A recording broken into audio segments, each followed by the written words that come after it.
들을수록 건강해지는 유익한 방송. 듣다 보면 빵 터지는 유쾌한 수다. 나는 의사다. 시즌 3.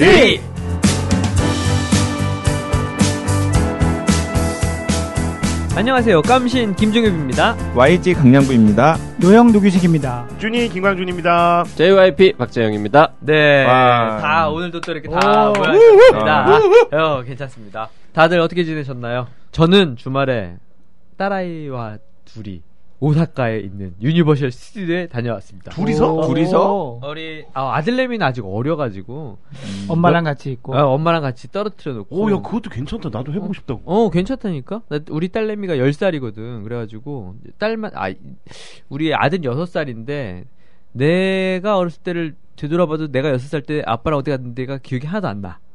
그건 안 가서가 아니라 너무 어릴 때 가서. 그래가지고, 굳이 그럴 거면, 돈도 아까운데 굳이 그렇게 잊어먹을 기억에 투자하지 말자. 현명한 방법. 다들 그걸 권하더라고요. 그래가지고 또 딸이랑 언제 이렇게 둘이 여행을 하겠어요. 그래, 이제 딸이 좀 더 크면 아빠랑 안 가려고.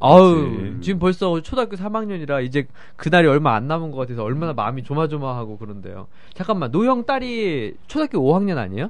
그래서 우리는 목전에 와 있지. 우리 딸이 노력을 많이 하고 있어요. 아빠랑 놀아주느라고. 아직은 그래도 함께 보이지만 못 본 척. 그런 거 이렇게 아는 척 하고 싶지 않아.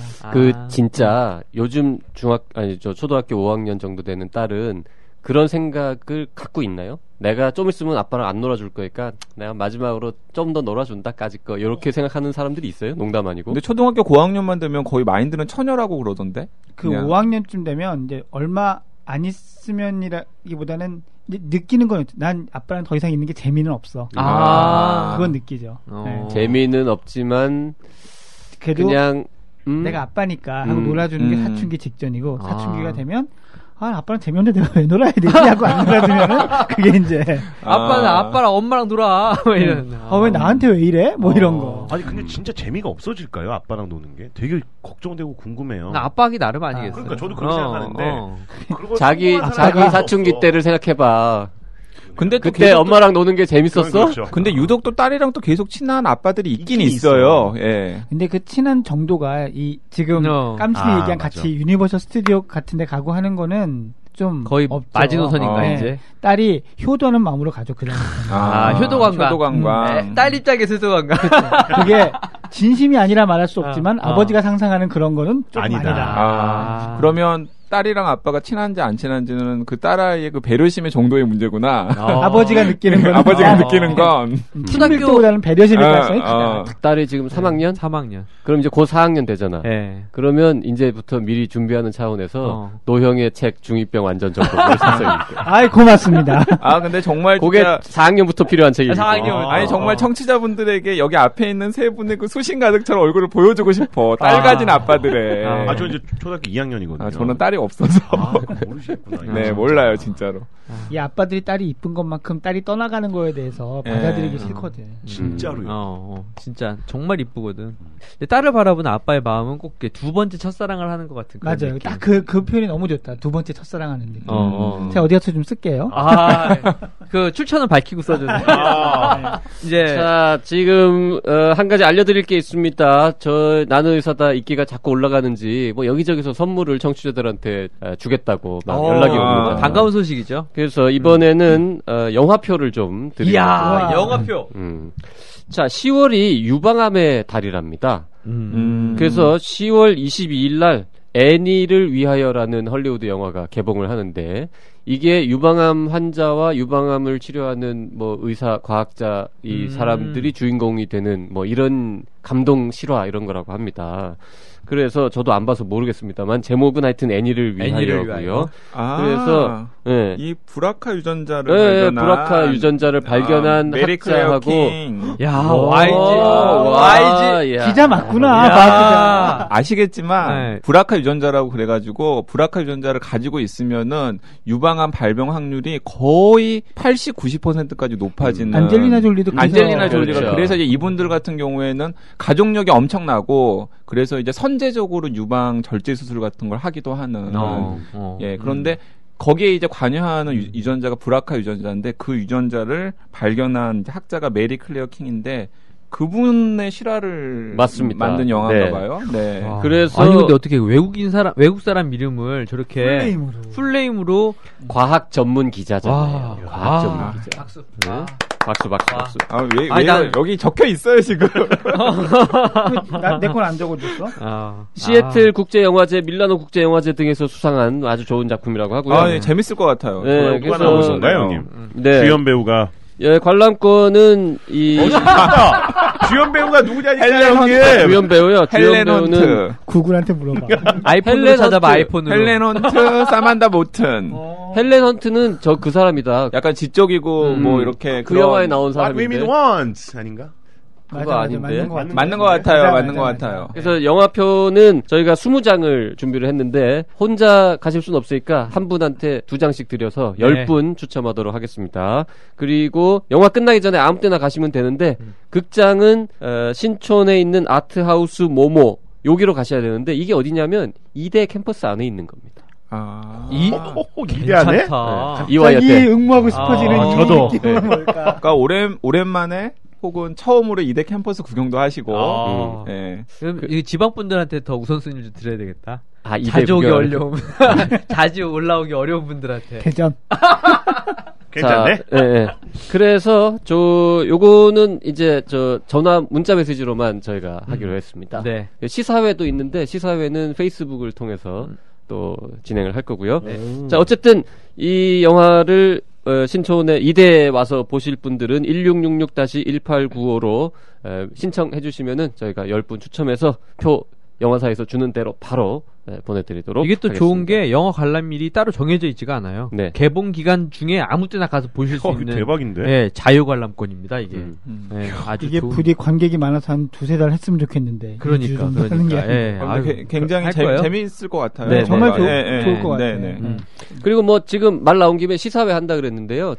우리나라에도 유방암 환자들이 많잖아요. 네, 그래서 그럼요. 유방암 환자 환우회 분들을 초청을 해가지고 그 이대에서 이 객석에 앉으시고 영화를 보고 그다음에 영화가 끝난 다음에는 유방암 치료를 받은 본인이 의사인데 유방암으로 치료받은 경험이 있는 사람 그리고 그 후배를 치료한 또 다른 내과 의사 둘이 옛날에 같이 책을 한 권 쓴 적도 있거든요. 한쪽 가슴으로 사랑하기라는 책 맞죠? 맞아요. 네, 맞아. 그 책의 저자들을 모시고 환자들하고 같이 또 이렇게 이야기 나누고 토크도 하고 이런 식의 시사회를 곧 할 예정으로 누가 그런 참신한 아이디어를 수입한 영화사에서 와. 백두대간 영화사에서 나는 또 JYP가 아이돌을 낸 줄 알았어. 아니 JYP는 이런 영화가 들어오는 줄도 몰랐습니다. 그래서 그 행사는 페이스북으로 저희가 번개 쳐가지고요. 따로 한번 시간 나면 시사회 가서 한번 보고 싶네요. 정말로. 네. 자 어쨌든 많이 참여해 주세요. 네, 저희 잠시 광고 듣고 돌아오겠습니다. 딱딱하고 골치 아픈 주제임에도 추리소설을 읽듯 재미있다. 중앙일보. 박근혜 대통령에게 당장 개념 의료를 정독할 것을 권한다. 프레시안. 의사와 병원에 대한 불신을 주장하는 책들 속에서 이슈를 판단하는 눈을 키워주는 반가운 책. 조선일보. 우리나라 보건의료의 현주소를 보여주는데 적절할 뿐더러 부족함이 없다. 오마이뉴스. 교양 시민을 위한 개념 있는 의료 이야기. 더 건강한 대한민국을 위해 우리 모두가 알아야 할 불편한 진실. 정치 사회 분야 베스트셀러 개념 의료. 온라인 오프라인 서점에서 절찬 판매 중. 자, 청취자분들의 궁금증을 해결해드리는 시간이죠. 리뷰 플러스 시간이 또 들어왔습니다. 이 질문은 제가 읽어볼게요. 안녕하세요. 고등학교에서 보건교사로 일하고 있습니다. 시즌 1부터 3까지 수업 시간에 아주 요긴하게 쓰고 있어요. 특히 하반신 토크. 아니 이거 하반신 토크를 그러면 고등학교에서 틀어줬다는 거 아니야? 진짜로? 이거 진짜 웃긴다. 남학생들은 겁나 관심이 많았습니다. 아니 철봉사님 설마 틀었겠어요? 그냥 거기 내용으로 설명해 주시죠. 아니야 이 정도면은 틀었을 것 같아요. 수업 시간에 아주 요긴하게 쓰고 있다고 하셨잖아요. 2529님. 네, 왜냐하면 틀었을 수 있어요. 2529님 다시 문자 주세요. 이거 진짜로 오디오 파일을 틀은 건지 아니면 대신 전해주신 건지. 네. 근데 이제 이분의 질문은 지금부터입니다. 고3 딸아이가 손톱을 자주 물어뜯더니 급기야 주변에 사마귀가 생겼고 조금씩 번지는 양상입니다. 피부과에 갔더니 1. 레이저 시술 2. 면역요법 3. 냉동치료 이런 선택지가 있다고 안내받았고 제가 시기가 시기인지라 시간을 많이 낼 수 없다고 하니 수능 끝나고 면역요법으로 치료하는 것이 좋겠다고 합니다. 앞서 열거한 3가지 방법 이외에 사마귀 치료법이 있는지와 병원에서 소개한 면역요법이 과연 효과적인 것인지 알고 싶습니다. 하셨나요? 네. 어렵다. 이거 제가 한참을 이거 피부과 전문의한테 물어보고 왔는데요.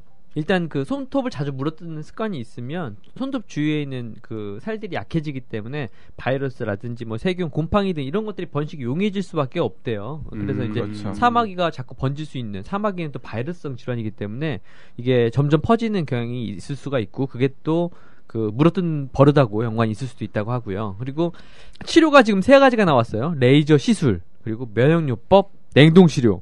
한 개만 알려주면은 바로 결정하면 되는데 3개라는 옵션을 드리니까 이게 고민이 되죠. 그렇죠. 저도 고민되던데 각각의 장단점이 있는데요. 레이저 치료는 한 번에 제거가 가능한데 재발률이 높답니다. 한 30% 정도에서 재발할 수 있대요. 꽤 높은 거죠. 30%면. 그리고 면역 치료는 치료 효과는 좋은데 시간이 오래 걸린대요. 결과가 나올 때까지 사마귀가 사라진 때까지 시간이 오래 걸리고, 냉동 치료는 재발률은 낮은데 여러 차례 해야 결과를 얻을 수 있답니다. 그래서 장단점이 다 있고요. 냉동 치료가 정확히 뭔가요? 시간이 얼려가지고 오래 걸리는 거하고 여러 차례 해야 하는 거하고 뭐가 다른 거예요? 그거는 피부과 전문의. 그건 제가 왜냐하면 사마귀 때문에 이 치료들을 받아본 적이 있어요. 그래요? 그러니까 제 상황을 설명을 먼저 드리면, 이 손톱에 사마귀가 났고요. 처음에는 사마귀인지는 몰랐죠. 손톱에 사마귀가 났고 또 발가락 끝에 사마귀가 나가지고 제가 똑같은 피부과를 찾아갔어요. 그랬더니 피부과에서 똑같이 설명을 해줬어요. 레이저 시술, 면역요법, 냉동치료. 네, 똑같이 설명을 해주셨고. 이 표준이구나. 이게 표준 치료구나. 근데 저는 일단 먼저 불편한 건 손가락이었기 때문에, 여기 엄지손가락이었기 때문에 레이저 시술을 먼저 얘기를 했는데, 이게 레이저 시술이라는 게 사실은 외과적인 시술이잖아요. 그렇죠. 그래서 흉터가 남습니다. 아, 그래요? 네, 여기 보시면 흉터 있잖아요. 그러네? 네, 왜냐면은 이게 아무리 작아도 사마귀가 막상 손을 대면은 되게 깊은 경우가 있어요. 뿌리가. 그러면은 뿌리까지 보통 헤집어서 내기 때문에 흉터가 맞아요. 남는 경우가 거의 100%입니다. 그리고 생각보다 굉장히 오래 붕대를 감고 있어야 돼요. 그래서 저는 이게 손 때문에 레이저 시술을 받은 다음에 고생을 하고 보니까 겁나죠. 다시 이제 그 뭔가를 대기가 싫더라, 외과적인 시술을 받기가 싫더라고요. 그래서 저는 일종의 면역요법을 한 거예요. 왜냐하면은 이게 사마귀라는 게 결국에는 바이러스의 몸의 상태가 취약해서 생긴 것이기 때문에 일단은 뭐 영양제 같은 거 먹고 그다음에 술을 좀 멀리 하고. 네. 그게 가능해요? 운동 규칙적으로 하고. 그게 가능해요? 정말 한 달에서 2달 정도. 네. 또 2달씩이나? 한 달에서 2달 정도. 사마귀 때문에. 와, 작살이다. 근데 이제 그때 이제 다른 몸 상태도 별로 안 좋았었어요. 그래서 아마 그런 것들이 생겼겠죠. 남들은 아이 가질 때 난다는. 그리고 여기 한 가지 더. 사마귀가 바이러스 때문이잖아요. 이건 검증된 치료법이 아닙니다. 여기서 그리고 저는 의사도 아닙니다. 먼저 말씀을 드리면. 아시클로브라고 하는 항바이러스 연고가 있어요. 굉장히 범용으로 그냥 약국 가면 그냥 쉽게 사서 싼 값에 살 수 있는 그 아시클로브 연고가 집에 굴러다니길래 어차피 사마귀가 항바이러스에 유발된 거니까 믿져야 본전이자 하면서 몸 상태를 좀 그 정상적으로 하면서 거기에다가 아시클로브 연고를 한 일주일에서 2일 정도 발랐어요. 네. 없어졌어요, 사마귀가. 사마귀가? 네. 피부과 전문의에게 전달하도록 하겠습니다. 그러니까 이건 소중한 의견 이건 정말 저의 다른 치료를 병행한 거잖아요. 그러니까 이제 근데 사실 그 병행한다라는 건 치료가 아닌 거죠. 그러니까 면역요법이라는 게 이제 본인의 면역력을 강화하는 거니까. 아니 그것도 치료의 일종인 그러니까 거니까. 그게 아시클로브 연고 때문에 사마귀가 사라진 건지 아니면 실제로 그게 뭐 스트레스에 의해서. 대국민 방송에서 이렇게 개인적인 얘기해도 되는 거예요? 그러니까 제가 말씀드렸잖아요. 저는 의사가 아니고 이건 굉장히 특수한 케이스고. 근데 이제 제가 여기서 강조하고 싶은 건 외과적 시술은 생각보다도 깊은 혹은 좀 안 좋은 흉터가 남을 수도 있다는 거. 이게 사마귀는 안에 그 혈관이 자라 들어온답니다. 맞아요. 사마귀는. 그래서 커지기도 하고 커지기도 통증도 하고, 있습니다. 그리고 굉장히 많이 절제해야 되고 피도 또 꽤 난다고 그러고. 그렇대요. 근데 우리가 이제 되게 일반적으로 티눈하고 사마귀를 많이 혼동해서 그쵸. 이제 보는데 두 개가 기전도 다르고 치료법도 다르고 경과도 다르다고 하더라고요.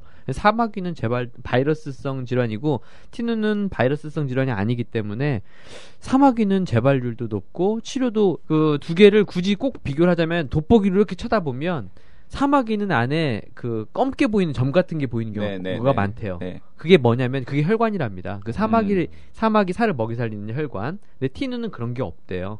그래서 티눈은 약국에서 파는 그냥 티눈 시럽 같은 걸로 그 각질만 벗겨내도 대부분 사라지는데 사마귀는 결국은 어떤 치료를 하지 않으면 대부분 재발률이 높다고 하더라고요. 그러니까 약간 의심이 생기면 일단은 피부과를 가서 이게 티눈인지 사마귀인지를 확인해 보는 게 일단 우선 일일 것 같아요. 왜냐하면 사마귀는 또 번지거든요. 맞아요. 만지고 그러면 번질 수 있으니까. 그리고 약국에서 파는 사마귀 약이 피부 부식제다 뭐 이런 얘기도 있잖아요. 사마귀 약이 아니고요. 그건 티눈 시럽이라는 이름으로 되게 많이 팔리는데 피부 부식제예요. 각질이 쌓인 경우에는 그러면 티눈 치료제로 나온 약인데 약국에서 사서 그거를 사마귀에 바르면 별로 도움이 안 되는 그러니까 거죠. 정확하게 말하면 약국에서는 사마귀 제거하기 위한 연고는 없어요. 아 그러면 사람들이 흔히 말하는 약국에서 사마귀 약을 사서 발랐다라는 건 말도 안 되는 이야기예요. 티눈 시럽. 완전 잘못된 헛다리 짚은 거네 그러면. 그러니까 오히려 그건 그 제가 듣기로는 상태를 더 악화시킬 수 있는 거죠. 그 얘기를 들어보니까 티눈 시럽을 사마귀에 바르면 이제 피부가 벗겨지면서 피부가 바이러스가 노출되게 되잖아요. 그러면 이 바이러스들이 놀래가지고 더 안에 깊숙이 숨는데요. 그래가지고 더 옆으로 퍼지거나 이게 숨거나 옆으로 가겠네. 깊이 들어가거나 옆으로 가겠네. 네, 그렇다고 하더라고요. 그래서 티눈 시럽은 티눈에만. 그러니까 유경험자로서 티눈인지 사마귀인지 의심되는 뭔가가 생기면 피부과를 꼭 가보시는 게 좋겠고 약국에서 괜히 이상한 연고 같은 거 사가지고 바르시지 말라는 거 꼭 말씀드리고 싶습니다. 끝으로 아까 세 가지 치료법 지금 저도 헷갈리는데 네. 좀 이렇게 간단하게 세 가지 치료법은 뭐 어떤 때는 이거 뭐 이렇게 좀 정리하는 거 이런 거 없나요? 제가 정리를 좀 한번 해드릴게요. 나이가 어리고 손톱 근위부라면 이 냉동 치료가 좋을 것 같고요. 나이가 적당히 뭐 되고 이제 우리가 이제 되게 국소 마취할 때 리도케인이라는 약을 쓰는데 그 마취제가 주사 놓을 때 아프거든요. 근데 이게 그래도 나 버틸 수 있다. 버틸 수 있습니다. 그러니까 아주 어린 아이가 아니라면 이런 뜻이겠죠. 그렇죠. 예. 마취를 YG는 버텼습니다. 뭐 그러면 대충 다 버티실 수 있을 것 같아요. 그렇다면 고3이면 버티죠. 그렇다고 그러면 레이저 치료도 괜찮고요. 또 여러 차례 이런 뭐 레이저나 이런 거 했는데 실제로 재발이 자꾸 있었다. 그렇다고 그러면 그때는 이제 면역 치료. 그런데 면역 치료는 굉장히 이제 그 결과가 불확실한 거죠. 그리고 시간도 오래 걸릴 수밖에 없죠, 당연히. 그렇죠. 네. 그렇게 자연스럽게 사마귀가 사라지기를 이제 기대하는 거니까. 네.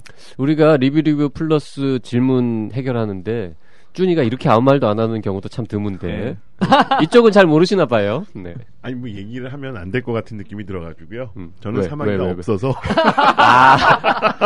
그러면 그동안 다른 병에 대해서는 다 알아봐서 이렇게 많은 병들을 알아봤습니다. 정말 근데 여기서 제가 말을 많이 하긴 했지만 YG는 의사가 아닙니다.